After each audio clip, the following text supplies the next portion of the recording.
Hello, my name is Goh Jia May and I am from 2P8 from the school SMJK of the CONVENT. Today, I am going to do a book review about a book named Lost Boy Found. Its author's name is Kristen Alexander and it has a total of 350 pages in this entire book. So I am going to do a quick summary about this book first. So it's about this boy named Sonny Davenport, and he went missing while playing out with his brothers in the woods, and a lot of things happened during his period of disappearance. That includes that his mother fell into great depression and also into great despair. She lost her own son, her favorite son. Okay, so fast forward 2 years into his disappearance. Well, a mute boy came into town with a tramp named Gideon Wolf, and he resembled a lot like Sonny Davenport, except he wasn't Sonny Davenport. His name was Ned, and he was a son to an unwed servant girl named Grace Mills. So he was with this tramp because he was assigned from his mother that he would go with this tramp to have a look around the world.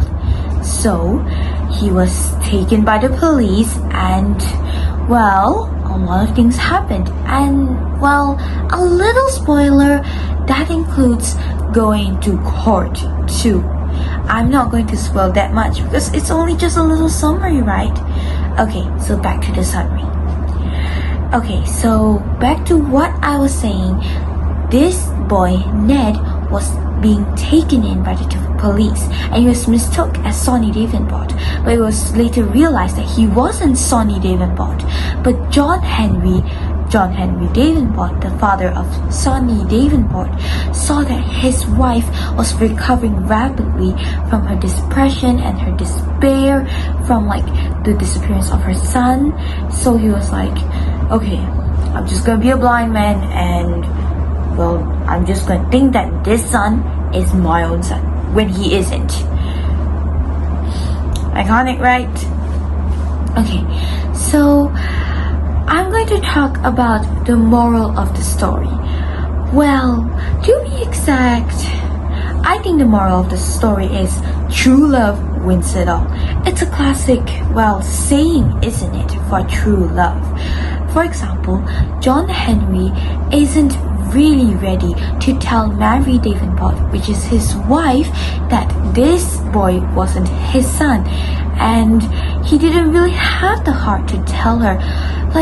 He just saw her recovering rapidly from depression after seeing a boy that isn't her son, but she thinks it's her son, so he didn't have the heart, so he just turned into a blind man, I suppose.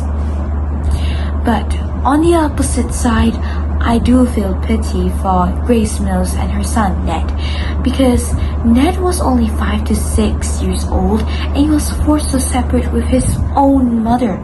And Grace Mills, not to say, she lost her son, her baby son, her own flesh and blood. I will cry if I was Grace Mills too. Okay, so I am going to give this book a rating, but mostly on the plot.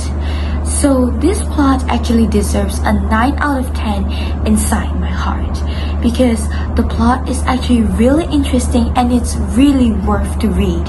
It has a lot of plot twists, for example, and the plot twists are really interesting, and also some plot twists in this book can be also quite raging and make your blood boil in anger, but still it's really interesting and really worth to read it. Okay, so now I'm going to move on to recommendations.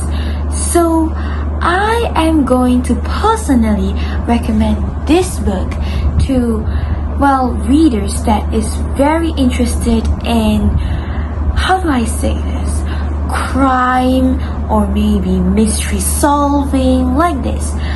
I will definitely not recommend this book to romance readers, because although that it has a bit of romance in it, it doesn't focuses on it. Like, it's a few hundred pages, then a bit of romance, then back to the plot. So I would say that this book is more suitable for thriller readers, crime solving readers, instead of romance readers. Do you get what I mean? So in conclusion, I think this book is going to be a great book that is very suitable for students like me to read, because it is a very interesting book in my opinion. So yeah, that's all for today that I'm going to do it. Goodbye!